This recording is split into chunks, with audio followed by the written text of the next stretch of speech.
Good morning friends. ഇന്നിപ്പം നല്ല മഴയത്താണ്. Exercise പകുതിയായപ്പോൾ മഴ പെയ്തു. അപ്പോൾ ഞാൻ ഓർത്തുന്ന വീഡിയോ ചെയ്തിട്ട് സാറിന് എക്സസൈസ് കംപ്ലീറ്റ് ചെയ്ത് കഴിഞ്ഞാൽ വീഡിയോ എടുക്കുക.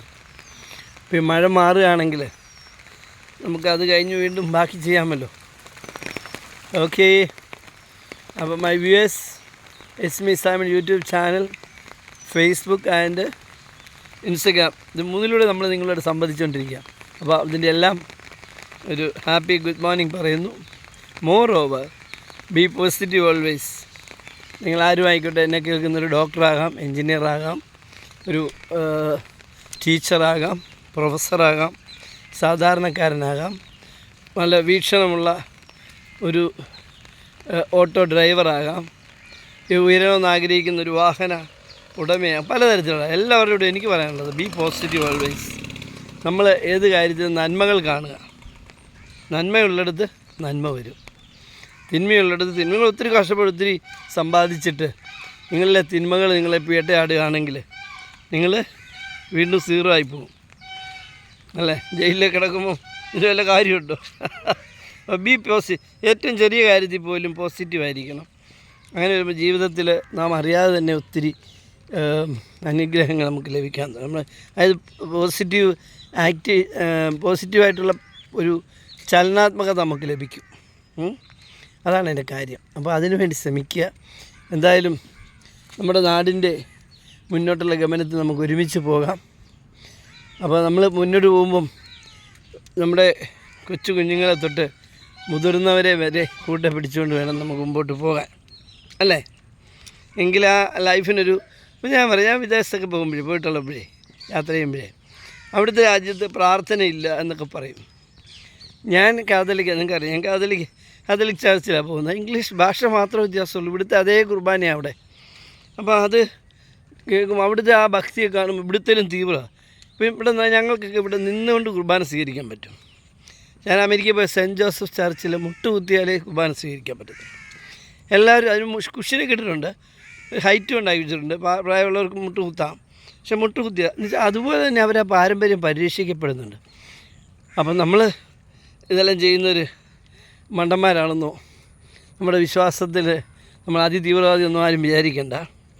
ഒരു കാര്യം സത്യമാണ്, അൾട്ടിമേറ്റ്ലി അന്തിമമായി നമുക്ക് ഒരു ജീവിതം ആഗ്രഹിക്കുന്നുണ്ടെങ്കിൽ നമുക്ക് അതിനു വേണ്ടി പോസിറ്റീവായിട്ട് ജീവിക്കാം.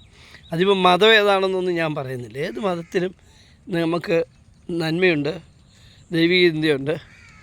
എല്ലാ മതങ്ങളും ദൈവത്തെങ്കിലേക്കാണ് നമ്മളെ അടുപ്പിക്കുന്നത്, സത്യത്തിലേക്ക് നീതിയിലേക്കാണ് അടുപ്പിക്കുന്നതാണ് എൻ്റെ വീക്ഷണം. അതുപോട്ടെ, അതാണ് എൻ്റെ വീക്ഷണം. ഓക്കെ, അപ്പോൾ നമുക്ക് മഴ മാറി.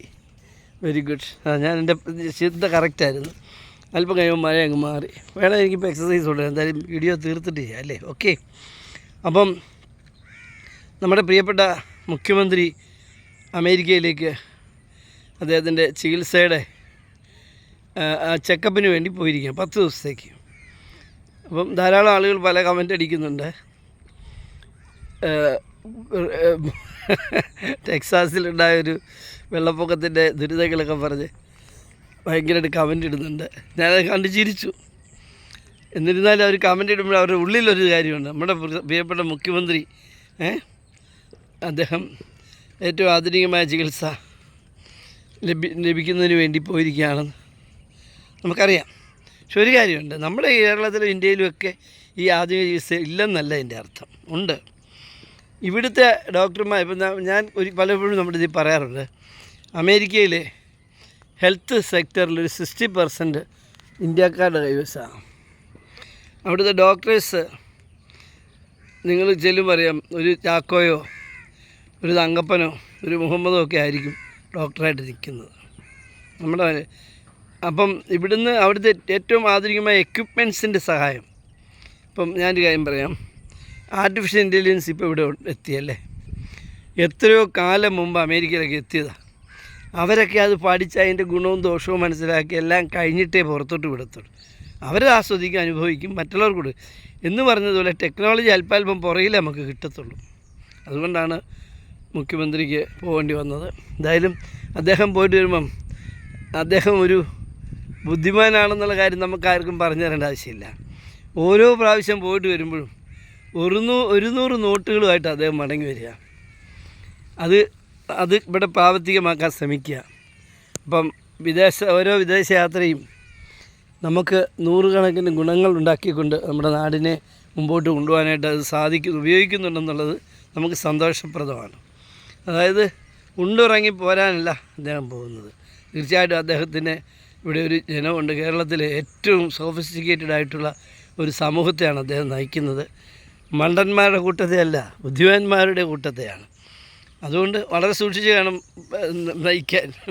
അപ്പം നമുക്കറിയാം, കേരളം ഇത്രയും ശക്തമായിട്ട് സന്തോഷം മുമ്പോട്ട് പോകുന്നെങ്കിൽ അതിൻ്റെ പിന്നിൽ ഭയങ്കരമായൊരു ഇഫേർട്ടുണ്ട്. ജനങ്ങളുടെ ഉണ്ട്, സാമുദായിക ശക്തികളുടെ ഉണ്ട്, മിഷണറിമാരുടെ ഉണ്ട്, എല്ലാ അമ്പലങ്ങളും പള്ളികളും മോസ്കുകളും ഒക്കെ കോൺട്രിബ്യൂട്ട് ചെയ്യുന്നുണ്ട്.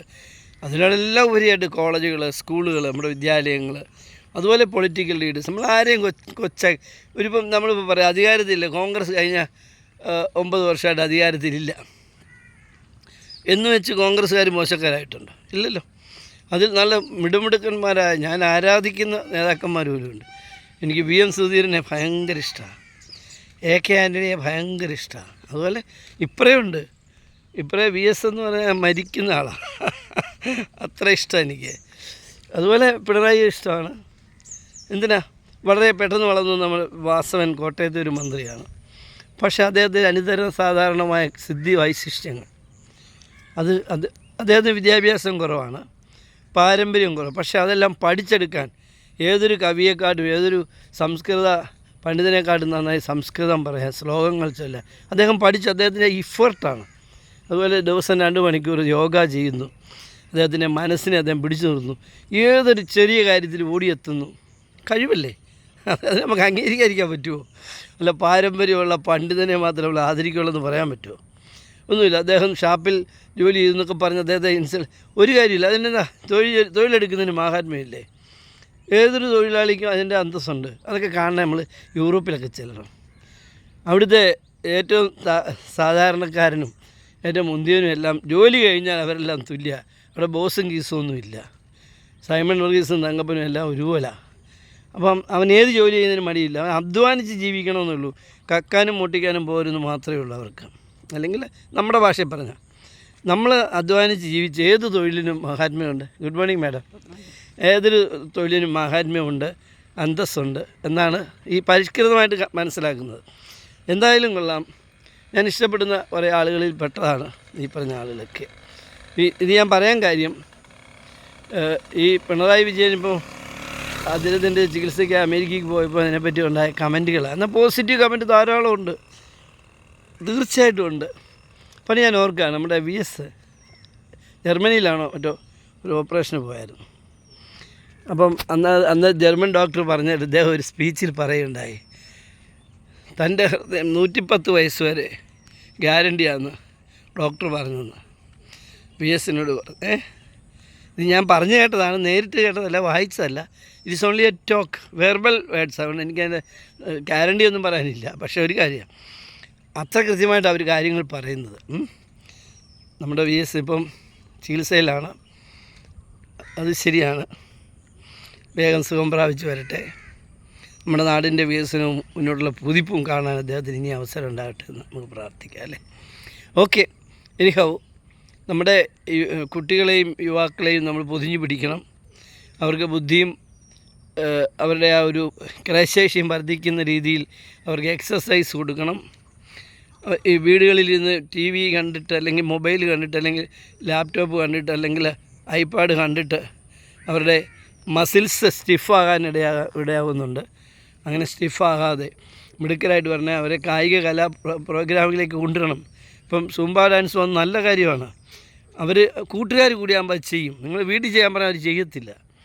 ഇതിനെ പല വീടുകളിലും കുട്ടികളെ കളിക്കാനുണ്ട് 4:30-5 മണിയാകുമ്പോൾ ഇറക്കി വിടാൻ പാടുപെട്ടാണ് വിടുന്നത്. അവർക്ക് അവരുടെ കാർട്ടൂണും അവരുടെ രീതി അതായി.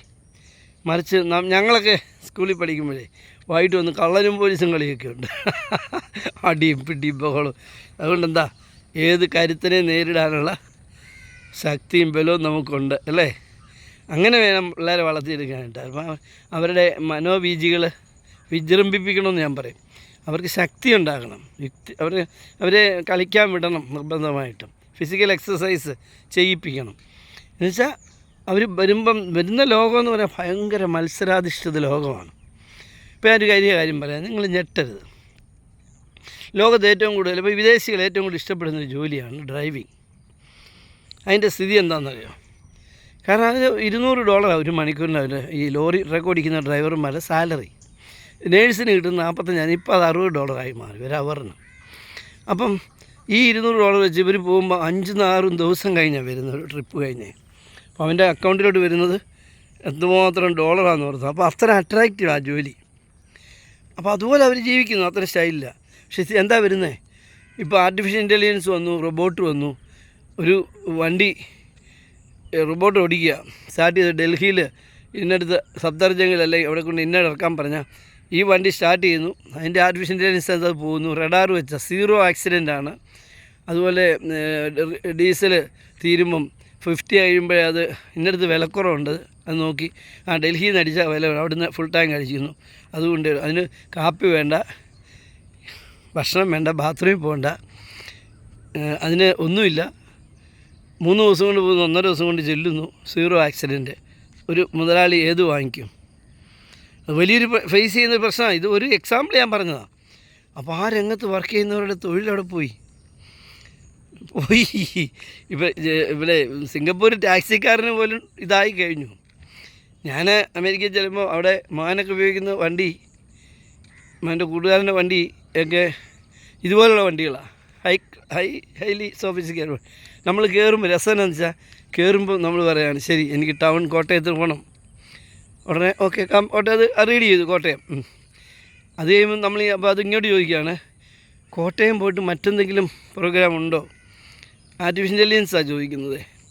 അപ്പോൾ നമ്മൾ ശരിയാ, എന്നാൽ അങ്ങനെയാണെങ്കിൽ നമുക്ക് കോട്ടയത്ത് 10:30 എന്നാൽ 11 മണിയാകുമ്പോൾ നമുക്ക് ആര്യഭവനിൽ നിന്ന് ഒരു മസാല ദോശന്, ആര്യഭവൻ അല്ലെങ്കിൽ ഏതൊരു ഭവൻ, ഇങ്ങനെ പ്രോഗ്രാം ചെയ്തിട്ടാണ് അത് ക്ലിക്ക് ഓഫാകുന്നത്. അപ്പോൾ അതങ്ങോട്ട് റീഡ് ചെയ്തെടുത്തു.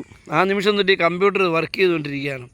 റോഡ് നോക്കും, ട്രാഫിക്ക് നോക്കും, നമുക്ക് വേണ്ടി അത് ചെയ്തുകൊണ്ടിരിക്കുക. അവസാനം നമ്മൾ വണ്ടിയിൽ കയറി ഹായ് പറഞ്ഞു, ഹാവ് എ നൈസ് ഡേ ഒക്കെ പറയും. നമ്മൾ വണ്ടി എടുക്കുക, അതങ്ങ് പോവുക, 1 by 1 ആയിട്ട് പോവുക. പോകുമ്പം നമ്മൾ അടുത്ത് കഴിഞ്ഞ് തിരിച്ച് വണ്ടിയിൽ കയറുമ്പോൾ കുശലമൊക്കെ പറയും, എന്നിട്ട് വണ്ടി ഇങ്ങനെ പോവുക. ഒന്ന് ആലോചിച്ച് നോക്കി, എത്ര കളർഫുള്ളായിട്ട് ഡ്രീംഫുള്ളായിട്ട് ലൈഫാണ് അല്ലേ? അതാണ് അതിലേക്ക് കാര്യങ്ങൾ വന്നുകൊണ്ട്. അപ്പം അതനുസരിച്ച് ഇതിനെയൊക്കെ കമ്പീറ്റ് ചെയ്യുന്ന രീതി നമ്മുടെ കുഞ്ഞുങ്ങളെ നമ്മൾ പഠിപ്പിച്ചെടുക്കണം. ചെറുപ്രായത്തിൽ തന്നെ ഭാഷകളൊക്കെ ഒത്തിരി പഠിപ്പിക്കാം. ജർമ്മൻ, അതുപോലെ ഫ്രഞ്ച്, ഇംഗ്ലീഷും മലയാളവും ഹിന്ദിയും മാത്രം പോരാ, പഠിപ്പിക്കണം. ജർമ്മനും ഫ്രഞ്ചും ഒക്കെ പഠിപ്പിക്കണം. ഇറ്റാലിയൻ, ഏറ്റവും കൂടുതൽ രക്ഷപ്പെടാൻ പറ്റിയ രാജ്യം ഇറ്റാലിയൻ ഭാഷ പഠിപ്പിക്കണം. അങ്ങനെ യൂറോപ്പുമായിട്ട് ബന്ധപ്പെട്ട് അല്ലെങ്കിൽ ലോകമായിട്ട് ബന്ധപ്പെട്ട ഭാഷകൾ പഠിപ്പിക്കണം. അവരുടെ ആ രീതികൾ, ഭക്ഷണ രീതികൾ, എന്നും ഈ കാച്ചിലും കപ്പയും ഇഡലിയും ദോശയും തിന്നാതെ ഈ പറഞ്ഞ രാജ്യങ്ങളിലെ ഫുഡിനെ പറ്റി മെനു ചെക്ക് ചെയ്തിട്ട് അതൊക്കെ ഒന്ന് കഴിച്ച് പഠിച്ച്, എന്നുവെച്ചാൽ ലോകം മുഴുവൻ നമുക്ക് ഇനി ഒന്നാണ്. അല്ലാതെ ഈ കോട്ടയമോ ചിങ്ങവനോ അല്ലെങ്കിൽ കാഞ്ഞിരപ്പള്ളിയോ പാലായോ ഒന്നും അല്ല, മാത്രമല്ല ലോകം. ലോകം എന്ന് പറയാൻ വളരെ വിശാലമാണ്. ഫ്രാൻസും ഇറ്റലിയും ജർമ്മനിയും ജപ്പാനും ഓസ്ട്രേലിയയൊക്കെ ഉള്ള ഒരു രാജ്യമാണ്. ഒരു ഇന്ത്യക്കാരാണ്. ഇന്ത്യ കേരളം മാത്രമല്ല, മധ്യപ്രദേശുണ്ട്, ഉത്തർപ്രദേശുണ്ട്, രാജസ്ഥാനുണ്ട്, ഇതെല്ലാം നമ്മുടെ കൽക്കട്ടയുണ്ട്, ചെന്നൈയുണ്ട്. ഇതെല്ലാം ഇങ്ങനെ നമുക്ക് സാർവദേശികമായി ചിന്തിക്കാനും സാർവദേശികമായി കാണാനും പറ്റുന്നൊരു രീതിയിലേക്ക് നമ്മൾ ഉയരണം. നമ്മുടെ കുഞ്ഞുങ്ങളെ അതനുസരിച്ച് ഉയർത്തണം. ഇതുകൊണ്ടാണ് ഞാൻ പറയുന്നത്, നമ്മുടെ ആളുകൾക്ക് ഇപ്പം മുതിർന്നവരൊക്കെ പോയി തുടങ്ങി, എനിക്കറിയാം. പക്ഷെ അതല്ല, നമ്മുടെ ഇനി വളർന്നു വരുന്നൊരു തലമുറയ്ക്ക് ലോകത്ത് എവിടെ ചെന്നാലും അവിടുത്തെ ഭാഷ, അതുപോലെ നമ്മൾ ഈ ഡാൻസ് പഠിപ്പിക്കണം. ഡാൻസ് എന്ന് പറഞ്ഞാൽ ഇവിടുത്തെ ഭരതനാട്യം പഠിപ്പിക്കുക. പറഞ്ഞു നമ്മൾ വിദേശത്ത് എവിടെ ചെന്നാലും സന്തോഷമുണ്ടായാൽ പാർട്ടി ഉണ്ടെങ്കിൽ ഡാൻസ് ഉണ്ട്. ഡാൻസ് പറഞ്ഞാൽ ചുമ്മാ കുറച്ച് സ്റ്റെപ്പേ ഉള്ളൂ, അത് പഠിക്കണം. എനിക്കൊന്ന് പഠിക്കണമെന്നുണ്ട്, എവിടെയെങ്കിലും സൗകര്യമുണ്ട് ഞാനും പോവും പഠിക്കുക. എന്ന് വെച്ചാൽ നമ്മൾ പലതും ചെല്ലുമ്പോൾ ഇവരെല്ലാം ഡാൻസ് നമ്മൾ ചെയ്യാതിരിക്കുമ്പോൾ അതൊരു കുറച്ചിലാണ്, നമുക്ക് മാത്രമല്ല അവർക്കും. നമ്മുടെ ഈ മലയാളികളൊക്കെ പോയിട്ടേ അവർ തന്നെ അങ്ങ് ജീവിക്കുന്നുണ്ട്, അവർക്ക് ഇതിൻ്റെ പ്രയാസം. അവർ മിങ്കിൾ ചെയ്യുന്നൊരു സൊസൈറ്റിയിലേക്ക് അവർ ഉയർന്നു കഴിഞ്ഞാൽ പ്രശ്നമാണ്. ഈ ഡാൻസൊക്കെ ആവശ്യമാണ്. എല്ലാവരും പാട്ട് പാടി നൃത്തം ചെയ്യുമ്പോൾ നമ്മളും ചുമ്മാ സ്റ്റെപ്പൊക്കെ കാണിച്ചിങ്ങനെ നിന്നാൽ മതി. അത് പഠിക്കണം, നമ്മുടെ കുഞ്ഞുങ്ങളെയും പഠിപ്പിക്കണം. നമുക്ക് ഉയരണമെന്നേ, നമുക്കിങ്ങനെ നിന്നാൽ മതിയോ? നമുക്ക് ഉയരണ്ടേ? നമുക്ക് ലോകത്തിൻ്റെ അന്തസ്സിലേക്കും ആഭിജാത്യത്തിലേക്കും അറിവിലേക്കും ഉയരണ്ടേ, പറക്കണ്ടേ? അത് തന്നെ നമ്മുടെ കേരളം നമുക്ക് അതിന് അവസരം ഉണ്ടായത്. ഇത്രയും സൂപ്പറായിട്ട് സ്റ്റേറ്റ്, ഇത്രയും സൂപ്പറായിട്ടൊരു ക്ലൈമറ്റ്, ഇത്രയും സൂപ്പറായിട്ടുള്ള social agencies like KSRTC, Kerala police, Kerala water, എന്തും ഒന്നിനൊന്നിനും മെച്ചപ്പെടും. കേരള പഞ്ചായത്തുകൾ, ഒരു പഞ്ചായത്ത് അയ്മനം പഞ്ചായത്ത് AC റൂമിലാണ് കസ്റ്റമേഴ്സിനെ ഇരുത്തിയിരിക്കുന്നത്. ടോക്കൺ അനുസരിച്ച് വിളിച്ച് അത്രയും നമ്മൾ ഉയർന്നു. അപ്പോൾ അതനുസരിച്ച് നമ്മൾ കുഞ്ഞുങ്ങളെ പഠിപ്പിച്ചെടുക്കണം. നമ്മുടെ കുട്ടികളെ ഒരു 5ാം ക്ലാസ്സിന് മുമ്പ് ഈ ഭാഷയൊക്കെ പഠിപ്പിച്ചോണ്ടല്ലോ, ഫ്രഞ്ചും ജർമ്മനും ഒക്കെ പഠിച്ച് അവരങ്ങ് പോവും. സിമ്പിൾ, അവരിതൊന്നും വലിയ കാര്യമായിട്ട് എടുക്കത്തില്ല. അപ്പം ജർമ്മനിയിൽ പഠിച്ചാലുള്ള ഗുണം, ജർമ്മൻ ഭാഷ പഠിച്ചാലുള്ള ഗുണം. ഇപ്പോൾ എൻ്റെ ഒരു ഫ്രണ്ടിൻ്റെ മോൻ കഴിഞ്ഞ ദിവസം പോയി +2 കഴിഞ്ഞാൽ 1 വർഷം ജർമ്മൻ പഠിച്ചു. ഇപ്പം ജർമ്മനിയിൽ നഴ്സിംഗ് പഠിക്കാൻ പോയി, ഫ്രീ ആയിട്ട്. ഇവിടുന്ന് 5 പൈസ മുടക്കാതെ പോയിരിക്കുക. അങ്ങനെ പോകാൻ പറ്റും. അതുപോലെ ജർമ്മനിയിൽ എല്ലാ വിദ്യാഭ്യാസവും ഫ്രീയാണ്. നിങ്ങൾക്ക് എഞ്ചിനീയറിംഗ് വേണോ, മെഡിക്കൽ എന്തും ഫ്രീ ആണ്. അവിടെ സൗജന്യ വിദ്യാഭ്യാസമാണ്. അപ്പോൾ അത് നമുക്ക് ഉപയോഗിക്കാൻ പറ്റും ജർമ്മൻ ഭാഷ പഠിച്ചാൽ. അപ്പോൾ അത് ചെറുപ്രായത്തിൽ അങ്ങനെ നമ്മൾ ഒരു ദീർഘവീക്ഷണം വേണം. ഇനി നമുക്ക് കേരളത്തിൽ ഇന്ത്യ ഒന്നാന്തരമാണ്, കേരളം സൂപ്പറാണ്. പക്ഷേ മറ്റു രാജ്യങ്ങളിൽ നമുക്ക് പോകണ്ടേ, അതൊക്കെ കാണണ്ടേ, പഠിക്കണ്ടേ? നമ്മുടെ കുട്ടികൾക്ക് അവിടെ ഇപ്പം ഇവിടെ 1 ലക്ഷം രൂപ ശമ്പളം മേടിക്കുന്ന ഡോക്ടർക്ക് അവിടെ 25, 30, 40 ലക്ഷം കിട്ടും. അവരത് എടുക്കണ്ടേ? അങ്ങനെ എല്ലാ രീതിയിലും ഉപയോഗിക്കണ്ടേ? അപ്പോൾ അങ്ങനെ ആകുമ്പോൾ ഇവിടെയും ക്രമേണ 5 ലക്ഷം ഡോക്ടർക്ക് കൊടുക്കാൻ തുടങ്ങും. മനസ്സിലായോ? നമുക്കിനി മാറി നിൽക്കാൻ പറ്റത്തില്ല. ഇപ്പോൾ നേഴ്സുമാർക്ക് പണ്ട് 3000, 4000, ഇപ്പോൾ എത്ര 25,000, 30,000 ഇവിടെ പ്രൈവറ്റ് നേഴ്സിംഗ് ഹോമിൽ കൊടുക്കാൻ തുടങ്ങി. അല്ലേ അവരെ കിട്ടത്തില്ല, അതുപോലും കിട്ടത്തില്ല. 50,000 പറഞ്ഞാൽ വേണ്ടെന്ന് പറയുന്ന നേഴ്സുമാരാണ് ഇപ്പോൾ ഉള്ളത്.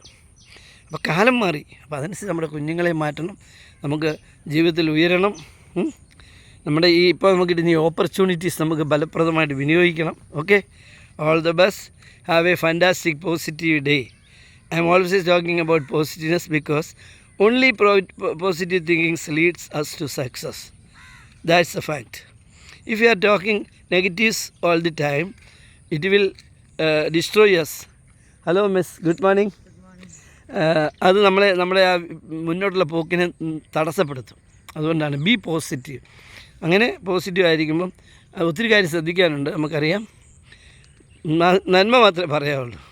നമ്മളൊരു കാര്യം കണ്ടാൽ പോലും അത് നമുക്ക് ദോഷമൊന്നുമില്ലാതാണ് നമ്മളത് പ്രചരിപ്പിച്ച് മറ്റൊരാളെ ഏഴ്ത്താനും തകർക്കാനും ശ്രമിക്കരുത്. അത് അങ്ങനെ ചെയ്യാൻ തുടങ്ങുമ്പോൾ നിങ്ങൾ തന്നെ ഓട്ടോമാറ്റിക്കലി പോസിറ്റീവ് ആവും.